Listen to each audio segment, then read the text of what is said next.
Earth's life story reads like a comedy written by someone who clearly didn't plan ahead.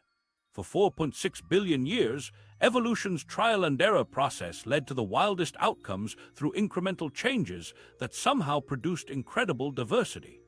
Recent 2025 fossil discoveries show even more examples of nature's bizarre experiments gone wrong and occasionally right. From early protocells forming in hydrothermal vents to mammals that decided trees were overrated and went back to the ocean. This complete timeline proves that life finds a way, even when that way makes absolutely no sense. But here's the thing that makes this story even more incredible. Life didn't just survive against the odds. It started in conditions that should have made survival completely impossible. When Earth was basically Venus, but worse. Picture the most hostile environment you could imagine for starting life, and early Earth was far worse than that. The planet was trapped in a greenhouse warming that made modern climate change look mild, with temperatures that would have been unbearable for any current life form. The atmosphere was a toxic mixture of methane, ammonia, hydrogen sulfide, and carbon dioxide, creating conditions that would make Venus seem welcoming by comparison. There was no oxygen anywhere, which meant no ozone layer existed to block deadly ultraviolet radiation from the sun. The surface got bombarded with radiation levels that would destroy modern organisms instantly. The early atmosphere also produced intense storms and corrosive conditions that lasted for hundreds of millions of years. Lightning struck the surface millions of times more frequently than today, while volcanic eruptions happened constantly across the planet, spewing poisonous gases and molten rock. When the oceans finally formed, they were heated and chemically different from today's seas, lacking the oxygen that most current marine life depends on. This nightmare scenario persisted for vast stretches of time, and any reasonable observer would conclude that life was absolutely impossible under such conditions. That's where hydrothermal vents enter the story as unlikely heroes. These underwater geysers shoot superheated water loaded with minerals and chemicals up from the ocean floor, creating small pockets of relatively stable conditions in an otherwise chaotic world. Recent 2025 research using advanced deep-sea exploration technology has revealed that these vents create incredibly complex chemical environments that can support dozens of different types of reactions simultaneously. The temperature gradients around the vents, ranging from scalding hot to merely warm, provide perfect conditions for organic molecules to form and interact. What makes these vents special is that they concentrate essential elements like iron, sulfur, nickel, and phosphorus in small areas where the chemistry can actually work. The minerals coming out of the vents act like catalysts, speeding up chemical reactions that would normally take millions of years to happen. 2025 studies have found that these same mineral combinations can create amino acids, the building blocks of proteins, in laboratory conditions that mimic early Earth. The vents also provide energy in the form of chemical gradients, which early life forms could use instead of sunlight. Volcanic activity played an equally important role in creating life's chemistry set. Every eruption released massive amounts of water vapor, carbon compounds, and reactive chemicals into the atmosphere. When these volcanic gases cooled and condensed, they created a constant rain of organic precursor molecules onto the surface. The volcanic heat also drove convection currents in the early oceans, mixing chemicals together in ways that wouldn't happen in calm water. 2025 geological analysis of ancient volcanic deposits shows that early volcanoes produced much more diverse chemical outputs than modern ones, creating a wider variety of potential building blocks for life. Lightning strikes provided the spark that literally jump-started complex chemical reactions. With storms happening constantly across the planet, lightning bolts delivered enormous amounts of energy directly into the toxic atmosphere. Recent laboratory experiments from 2025 have shown that recreating early Earth's atmospheric conditions and hitting them with simulated lightning produces organic compounds in surprising quantity. The electrical energy breaks apart simple molecules and forces them to recombine in more complex ways. When lightning struck areas with the right mix of water, methane, and ammonia, it created amino acids, nucleotides, and other organic molecules that are essential for life. The process was basically evolution's first attempt at cooking without a recipe. Random chemicals got mixed together by volcanic activity, struck by lightning, concentrated around hydrothermal vents and exposed to extreme conditions for millions of years. Most of these chemical experiments produced nothing useful, but occasionally the random mixing created something that could make copies of itself. Those self-replicating molecules were the first hint of life, even though they were incredibly simple compared to modern organisms.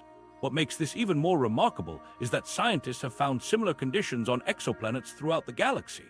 2025 data from advanced space telescopes shows that reducing atmospheres like early Earth's are actually pretty common on rocky planets. Many of these worlds have active volcanism, lightning storms, and possible hydrothermal activity. The discovery that life could start in such hostile conditions dramatically increases the chances that we're not alone in the universe. If life can begin in Earth's early hellscape, it could probably start on thousands of other worlds with similar conditions. The irony is incredible when you think about it. All the toxic chemicals, violent storms, deadly radiation, and volcanic chaos that should have prevented life from starting actually created the perfect conditions for it to begin. The methane and ammonia that would poison modern organisms provided the raw materials for organic chemistry. The lightning that would kill anything alive today provided the energy needed to forge the first biological molecule. The heated, chemically rich oceans helped concentrate the right materials in the right places. Even the lack of oxygen, which seems like it would make life impossible, was actually essential for getting started. Oxygen would have destroyed the delicate organic molecules before they could become stable enough to reproduce. The reducing atmosphere of early Earth protected these first experiments in biology from the very gas that most life forms depend on today. It's like evolution needed to practice in a protective toxic bubble before it was ready to handle the real world. This toxic paradise lasted for about 1 billion years, giving chemistry plenty of time to stumble onto the combinations that worked. During that time, the first cells figured out how to harvest energy from chemicals, reproduce themselves, and even start experimenting with photosynthesis. They had no idea they were about to fundamentally transform their entire world with a waste product that would prove deadly to almost everything alive. The great oxygen poisoning, nature's first epic fail. The gas you're breathing right now almost wiped out every living thing on the planet 2.4 billion years ago. Oxygen wasn't always the life-giving substance we depend on today. Back then, it was basically poison gas that killed everything it touched. The organisms that had spent billions of years getting comfortable in Earth's toxic atmosphere suddenly faced a new threat that was even deadlier than the original hellscape they'd adapted to survive. The culprits behind this environmental disaster were cyanobacteria, tiny blue-green microorganisms that accidentally became the planet's first eco-terrorists. These bacteria had figured out photosynthesis, which seemed like a brilliant evolutionary innovation at the time. They could harvest energy directly from sunlight instead of relying on chemicals from hydrothermal vents or volcanic activity. It was like discovering renewable energy billions of years before anyone knew what renewable energy was. The problem was that photosynthesis produces oxygen as a waste product, and these bacteria had absolutely no idea how toxic their garbage was going to be. For millions of years, cyanobacteria spread across the oceans like a green carpet, happily photosynthesizing and pumping out oxygen without any concern for the consequences. They formed massive colonies called stromatolites, which are basically bacterial apartment buildings made of layered mats. These structures still exist today in places like Australia, and they're some of the oldest evidence of life on Earth. The cyanobacteria were incredibly successful at their new lifestyle, multiplying rapidly and covering enormous areas of the ocean floor and shallow waters. The oxygen they produced started accumulating in the atmosphere around 2.4 billion years ago, marking the beginning of what scientists call the Great Oxidation Event. This wasn't a gradual change that gave other organisms time to adapt. Oxygen levels spiked dramatically over a relatively short geological timeframe, creating a global environmental crisis that made modern climate change look like a minor weather disturbance. The atmosphere went from containing virtually no oxygen to having significant concentrations in just a few 100 million years, which is practically instantaneous in geological terms. The mass extinction that followed was absolutely devastating. Many anaerobic species that had dominated Earth for billions of years declined sharply as they suddenly found themselves living in an atmosphere full of a highly reactive gas that destroyed their cellular machinery. Oxygen grabbed electrons from other molecules, causing chemical reactions that tore apart the proteins and genetic material that anaerobic life depended on. While the exact scale of species loss remains difficult to quantify from this ancient period, the impact was severe enough to fundamentally reshape life on Earth. The oceans turned into graveyards as oxygen dissolved into the water and poisoned marine ecosystems. Fish didn't exist yet, but the simple organisms that lived in the water experienced mass die-offs on a scale that's hard to imagine. The oxygen also reacted with dissolved iron in the oceans, creating massive iron oxide formations that settled to the ocean floor. These banded iron formations are still visible today in rock layers around the world, serving as geological evidence of oxygen's rise and the planet's first major pollution crisis. Recent 2025 research using advanced geochemical analysis has revealed exactly how some organisms managed to survive this oxygen apocalypse. Scientists studied ancient rock formations and found evidence of anaerobic communities that persisted in oxygen-free pockets deep underground, in ocean sediments, and in other isolated environments where oxygen couldn't penetrate. These survivors basically went into hiding, retreating to the few remaining places on Earth where they could continue their oxygen-free lifestyle. The organisms that couldn't hide had to completely reinvent their biology or face extinction. Some developed primitive antioxidant systems that could neutralize oxygen before it destroyed their cells. Others evolved cellular repair mechanisms that could fix the damage oxygen caused faster than it accumulated. A few lucky lineages stumbled onto ways to actually use oxygen for energy production, turning the deadly poison into rocket fuel for their metabolism. These early aerobic organisms could generate much more energy than their anaerobic ancestors, giving them a huge advantage once they figured out how to handle the toxic side effects. Evolution's solution to the oxygen crisis perfectly demonstrates how life tends to create bigger problems while trying to solve smaller ones. The Cyanobacteria evolved photosynthesis to harvest abundant solar energy, which was a reasonable response to competition for limited chemical energy sources. But their success at photosynthesis created an oxygen pollution problem that nearly ended all life on Earth. Then the organisms that survived the oxygen crisis had to evolve increasingly complex cellular machinery to deal with oxygen's toxicity, leading to the energy-intensive biology that characterizes modern life. The oxygen catastrophe had one completely accidental benefit that turned out to be crucial for life's future development. As oxygen accumulated in the upper atmosphere, it reacted with ultraviolet radiation from the sun to form ozone molecules. The ozone layer created a protective shield that blocked most of the harmful UV radiation that had been sterilizing Earth's surface for billions of years. This meant that life could finally move into shallow waters and eventually onto land without getting fried by solar radiation. New data from 2025 studies using thallium isotope analysis shows that oxygen levels didn't stabilize quickly after the initial spike. The atmosphere went through several cycles of rising and falling oxygen concentrations over hundreds of millions of years. Sometimes oxygen levels dropped so low that anaerobic organisms could make a comeback. Other times, oxygen spiked high enough to cause additional smaller extinction events. The planet's chemistry was basically having a temper tantrum as different biological and geological processes fought for control of atmospheric composition. The stabilization process took nearly 1 billion years to complete. During this time, life had to constantly adapt to changing oxygen levels, leading to evolutionary arms races between oxygen-producing organisms and oxygen-consuming ones. Volcanoes kept pumping out greenhouse gases that reacted with oxygen, temporarily reducing atmospheric concentration. Meanwhile, the growing populations of aerobic organisms consumed oxygen for energy, creating additional fluctuations in atmospheric chemistry. The ultimate irony of the Great Oxidation Event is almost too perfect to believe. The biggest mass extinction in Earth's history was caused by pollution from organisms that were basically the planet's first environmental activists. Cyanobacteria were using clean, renewable solar energy instead of exploiting finite chemical resources.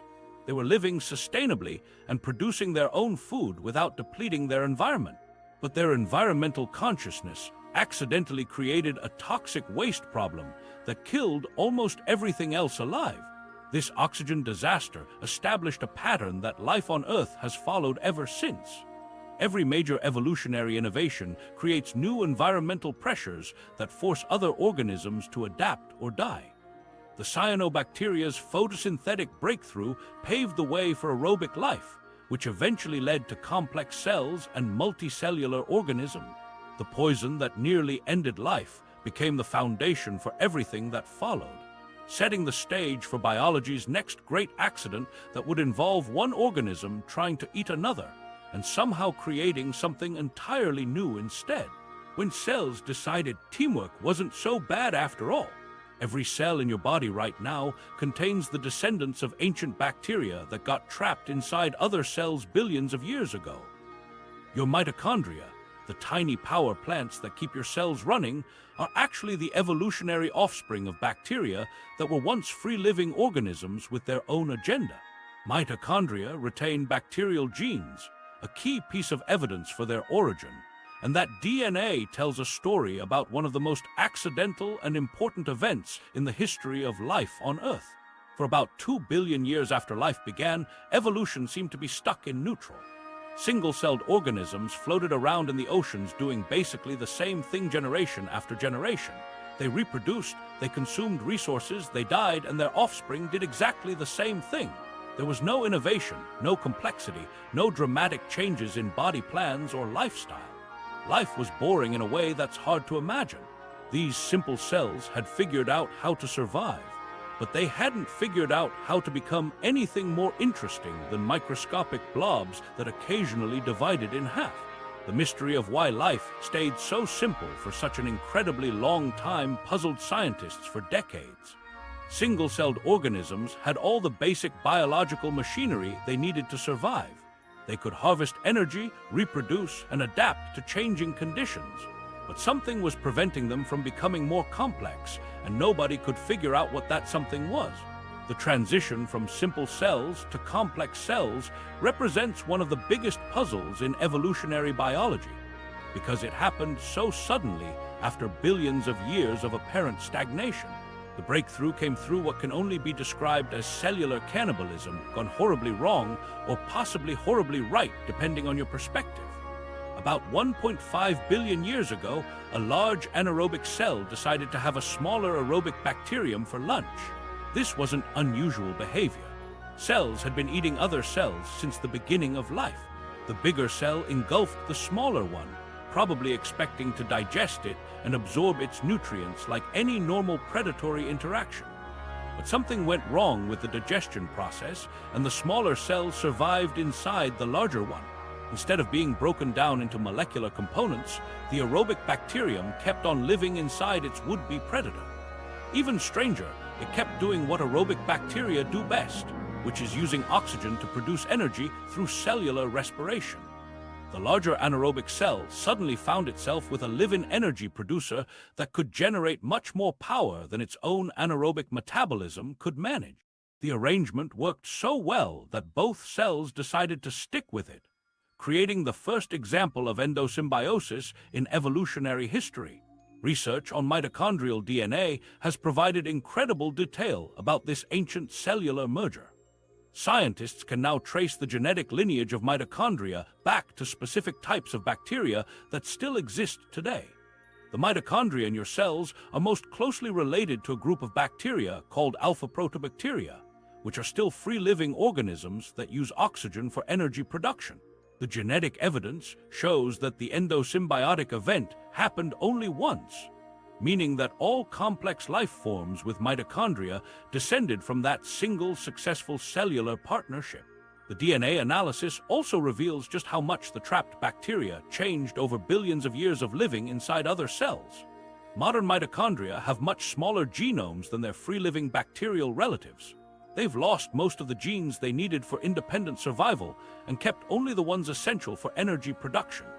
It's like they downsized their genetic apartment and threw away everything except the furniture needed for their specialized job. The host cells took over most of the functions that mitochondria used to handle themselves, creating a relationship of complete mutual dependence. Evolution apparently liked this cellular teamwork approach so much that it tried the same experiment again with photosynthesis. The ancestors of modern plants encountered Cyanobacteria, the same organisms that had caused the Great Oxidation event millions of years earlier.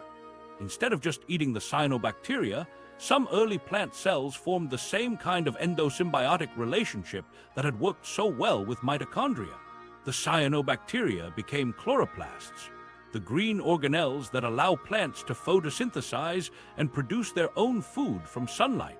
This double endosymbiosis created organisms that could both produce energy from sunlight and use oxygen for additional power generation. Plants became living solar panels with backup generators, giving them a huge advantage over organisms that could only do one or the other. The chloroplasts, like mitochondria, kept their own DNA and retained just enough genetic independence to handle their specialized function while losing most of their ability to survive on their own. Scientists have discovered that the transition from simple to complex cells took much longer than originally thought. New evidence suggests that the first endosymbiotic events happened gradually over millions of years, with multiple failed attempts before the successful partnerships developed. The process involved extensive genetic reorganization, with genes moving back and forth between the host cell nucleus and the endosymbiont genome. This genetic shuffling created the integrated cellular machinery that makes complex life possible. The timing of this cellular cooperation coincides with rising oxygen levels in Earth's atmosphere, which makes perfect sense when you consider that aerobic bacteria were the key partners in the relationship. As oxygen became more abundant, cells that could harness its energy-producing potential gained a significant advantage over those stuck with less efficient anaerobic metabolism. The endosymbiotic cells could thrive in the newly oxygenated environment, while their anaerobic competitors struggled to adapt. The most important evolutionary leap in the history of life happened because one ancient cell had terrible table manners and couldn't properly digest its food. That failed meal became a permanent houseguest, and that houseguest eventually became the powerhouse of every complex cell on the planet. Evolution took a simple mistake and turned it into the biological innovation that made everything from trees to humans possible. But this cellular partnership was just the beginning of evolution's experiments with complexity, and things were about to get much more interesting in ways nobody could have predicted. The Cambrian explosion. Evolution's creativity went off the rails. About 540 million years ago, evolution abandoned its conservative approach and went absolutely wild for roughly 10 million years. After spending billions of years perfecting simple organisms, life suddenly exploded into the most bizarre collection of creatures the planet had ever seen. This period, called the Cambrian explosion, represents the fastest burst of evolutionary creativity in Earth's history. During this relatively brief geological timespan, biodiversity spiked at the start of the Paleozoic era, producing more experimental body plans than evolution had managed in the previous 3 billion years combined. The mystery of why this happened when it did has puzzled scientists for decades. Life had been puttering along quite happily as simple organisms for an unimaginably long time. Bacteria and basic multicellular creatures dominated the oceans without any dramatic changes in their basic design. Then suddenly, around 542 million years ago, evolution turned into a mad scientist who had been saving up ideas for billions of years and decided to try them all at once. The speed of this transformation challenges everything we think we know about how evolution normally works, because evolution usually takes its time with major innovation. Recent 2025 fossil discoveries have revealed that the Cambrian creatures were even stranger than paleontologists originally thought. New specimens found in exceptional preservation sites show soft tissue details that were impossible to study before. These fossils reveal internal organ systems, feeding structures, and behavioral evidence that paint a picture of an underwater world populated by organisms that look like they were designed by someone who had never seen a real animal before. The level of anatomical experimentation during this period was so extreme that many Cambrian fossils were initially misidentified because scientists couldn't figure out which end was the head. Opabinia represents the perfect example of Cambrian innovation taken to its logical extreme. This creature looked like someone had attached a vacuum cleaner hose to the front of a segmented worm and then stuck 5 mushroom-shaped eyes on top of its head.